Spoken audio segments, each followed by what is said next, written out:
குட்டி வந்தே.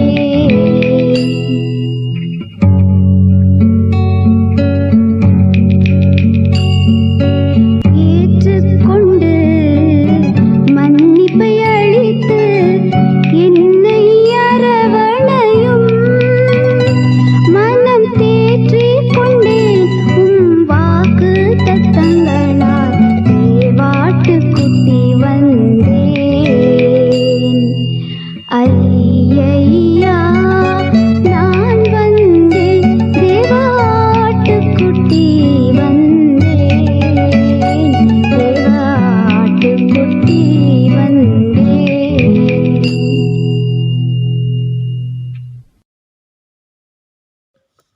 கர்த்தருக்குள் அன்பானவர்களே, அனுதினமும் கிறிஸ்துவுடன் தியான வேளைக்கு உங்களை அன்புடன் அழைக்கிறோம். இன்றைய தியானத்திற்கான வேத வாசிப்பு கலாத்தியர் 4ஆம் அதிகாரம் வசனங்கள் 21 முதல் 31 வரை.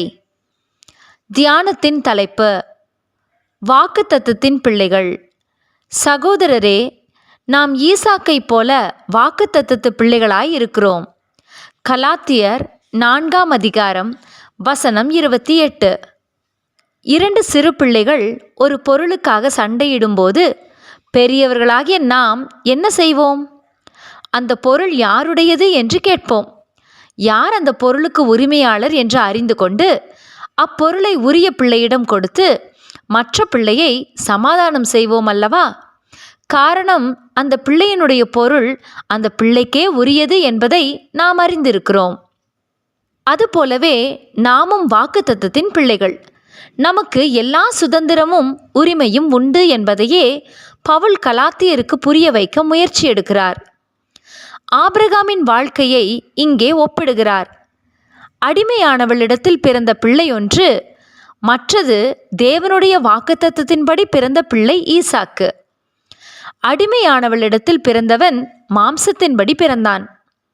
சுயாதீனம் உள்ளவளிடத்தில் பிறந்தவனோ வாக்குத்தத்தத்தின்படி பிறந்தான். இந்த 2 ஸ்திரீகளும் 2 ஏற்பாடு என்று விளங்க வைக்கிறார். ஆகார் என்பவள் சீனாய் மலையின் ஏற்பாடு என்கிறார். அதாவது, சீனாய் மலையில்தான் இஸ்ரவேலருக்கு முதலாவது 10 கட்டளைகளும் அதைத் தொடர்ந்து நியாயப்பிரமாண சட்டங்களும் கொடுக்கப்பட்டது. அடிமை பெண்ணாக அவள் இருந்தது போலவே நியாயப்பிரமாண சட்டங்களும் மனிதரை அடிமைகளாக்கி வைத்திருந்தது. சுயாதீனமுள்ள சாராய் இடத்தில் பிறந்த பிள்ளை ஈசாக்கு. தேவனின் வாக்குப்படி எப்படி வந்து பிறந்தானோ அதுபோலவே நாமும் கிறிஸ்துவினால் மீட்கப்பட்ட வாக்குத்தத்தத்தின் பிள்ளைகளாய் இருக்கிறோம். ஆகாரின் மகன் இஸ்மவேலுக்கும் சாராயின் மகன் ஈசாக்குக்கும் பிரச்சனைகள் வந்தன. மாம்சத்தின்படி பிறந்தவனுக்கும் ஆவியின்படி பிறந்தவனுக்கும் பிரச்சனைகள் வந்தன. மாம்சத்தின்படி பிறந்தவன் ஆவியின்படி பிறந்தவனோடே சுதந்திரவாளியாக இருக்க முடியாது. எனவே பிரியமானவர்களே, மாம்சத்தின்படி பிறந்தவனை புறம்பே தள்ளினது போல மாம்சத்தின் கிரியைகளை வாக்குத்தத்தத்தின் பிள்ளைகளாகிய நாம் புறம்பே தள்ள வேண்டியவர்களாய் இருக்கிறோம். இனி மாம்சத்தின் பிள்ளைகளாக இராமல் வாக்குத்தத்தத்தின்படி உரிமையுள்ள பிள்ளைகளாக நடந்து கொள்வோம். வாக்குத்தத்தத்தின் பிள்ளைகளாகிய நாம் அவருடைய வாக்குக்கு உட்பட்டவர்களாய், அவருக்கு பிரியமானவர்களாய் என்றைக்கும் வாழ நம்மை நாமே முழுமையாக அர்ப்பணிப்போமாக.